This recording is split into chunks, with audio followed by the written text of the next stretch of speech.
This is what I have to work with. This is my roommate.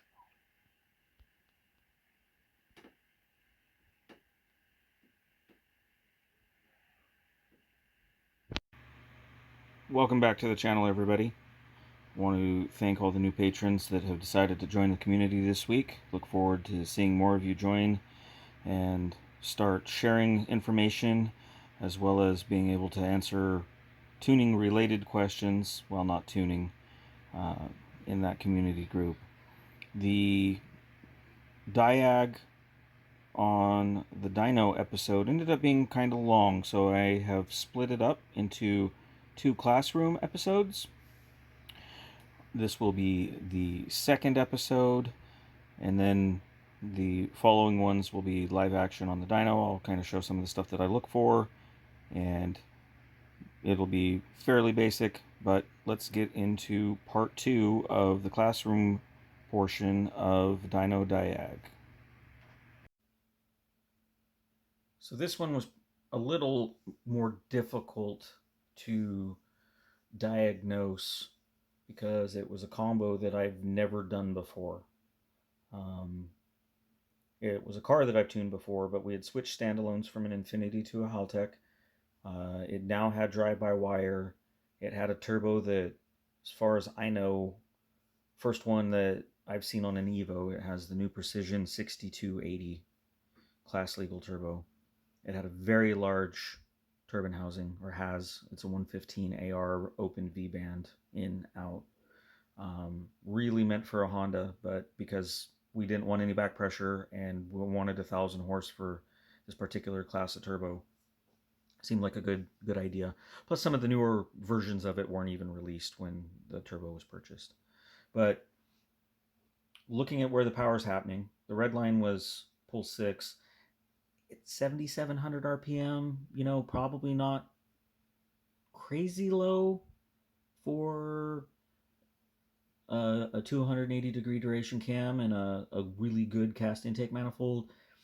But I knew that this should be making power all the way to red line. It shouldn't be falling over. Um, the next thing is the red line is 25 pounds of boost. The blue line was 27 and a half. So while I wasn't able to easily do this on the dyno and it was the end of the day, we did do it the next morning and it ended up being cam timing. We checked it on the dyno though. I didn't pull it off the dyno. Actually, I guess it was a couple days because I had started this on the weekend.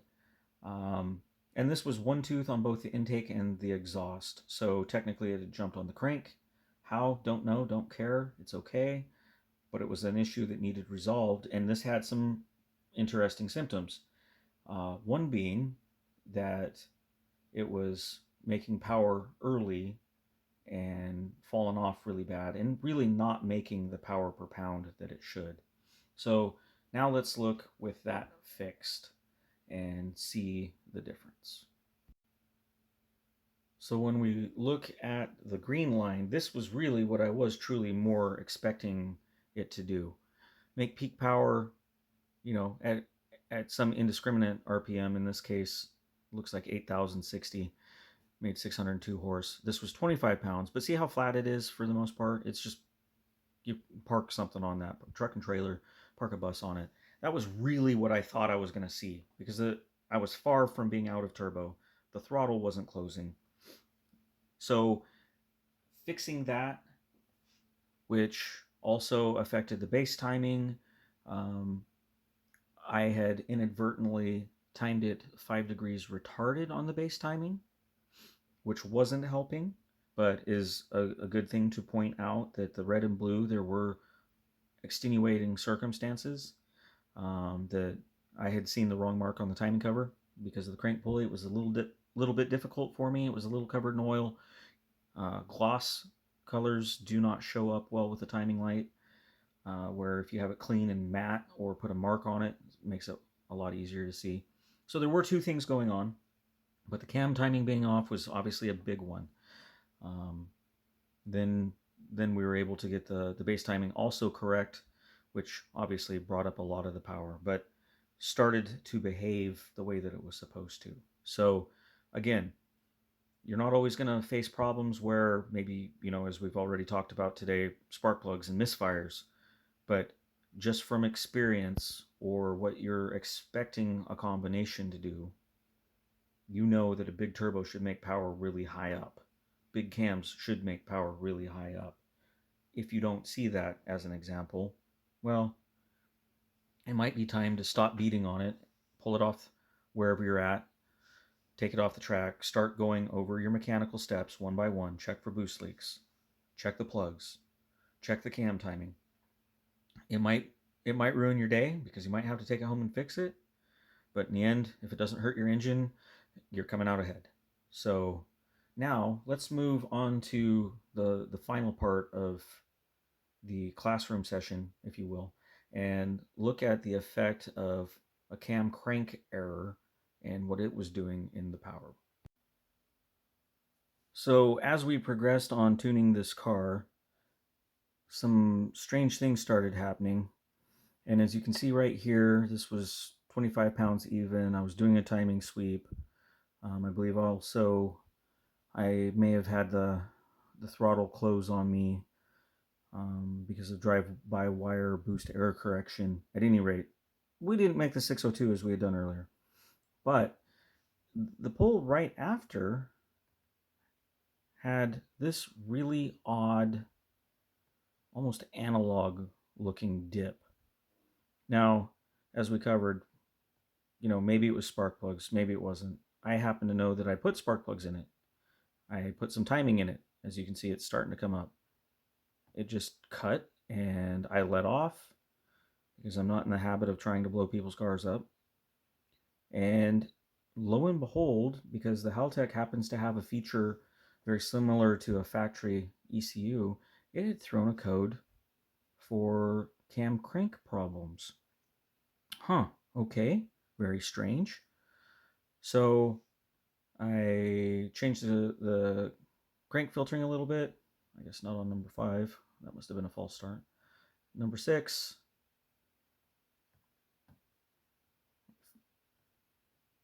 And no issue. A little bit less power. Don't remember why the boost wasn't hooked up on this one, but at any rate, a little bit less power, but no issue. For whatever reason, the filtering did seem to affect power. Need to get back to that one. Don't know why, but at any rate, the issue was gone. So now we'll fast forward just a little bit and see that it started coming back. I was good for the rest of this day, but the next day, something else started to happen. So the next morning, started turning the boost up. Got up to just under 30 pounds, made 664, almost 665. Feeling pretty good about what was going on. Turned it up. Oops, I wanted to. Went to go make another pull. Had some weird misfire again. Same code. Thought, you know, get out, double check all my connections, make sure everything's tight.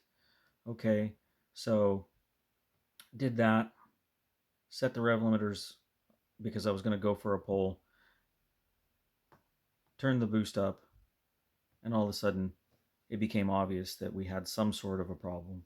That regardless of what I was doing, it just was not going to make a clean pull. It was going to have an issue, and there wasn't anything I could do to resolve it. So the customer came and picked his car up, and it had been a brand new crank sensor. It had been apart, so we didn't know, maybe something happened. The crank pulley was a little loose. Didn't quite think that that was the sole cause. As we tightened it up, it still ended up doing the same exact problem. It had oil on it, which leads to the last part of the classroom lesson, is that on a lot of sensors, if you get any contamination on them, they will not work. They will work intermittently.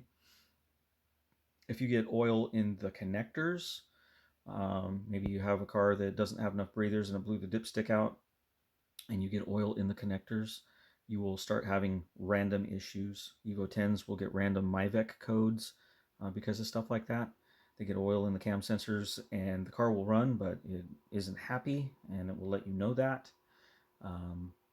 So one more tool in the toolbox of doing actual diag work.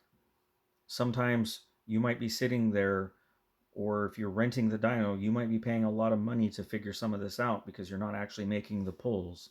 But a few things that you can make a list of to go. You can make these bullet points. You can make these quote unquote rules. As soon as you start having problems, quick list of things to go through and diag. Spark plugs, cam timing, boost leaks, oil contamination on sensors or connectors. Very easy list to keep when you're doing a dyno pull and have issues. A very random one, but I need to throw this out there. If you live in the Pacific Northwest, I actually have made an entire video on it. You could be driving down on a humid day, cold winter day, but humid, or light rain. Your engine bay is dry, but you will actually have accumulated condensation in the intercooler, and it will take 2 or 3 pulls to cycle that out. And you will see misfires, and you will see low power and erratic power. One more thing to keep in mind is that, especially winter dyno pulls, you might run into is condensation in the intercooler. Anyway, I appreciate you guys tuning in. I want to thank all the patrons that have joined. Our community is growing all the time. If you are interested in this subject, having more questions answered than I've covered here, please consider joining that Patreon community. It's $5 a month. You get more one-on-one access to me as a tuner for questions, not tuning, but for questions. And everyone else in the community, if they choose to help you, we got some really bright guys in there that do a wide variety of racing. So feel free to drop in. If you don't like it, hey, it costs you $5 for 30 days. You can always leave. But I think that you'll find that it's a fun place to be and informative. You do get Patreon only access to some videos that you will not get on YouTube, and you get early release of videos as well if that is important to you. All right, guys, take care. We'll talk to you later. Bye. If that content is something that you like, please consider giving me a thumbs up. If you haven't subscribed already, please consider doing so. Definitely leave comments for positive, negative. Let me know where I can improve, what you guys want to see in the future. It just helps the channel, and it helps get you the content that you want.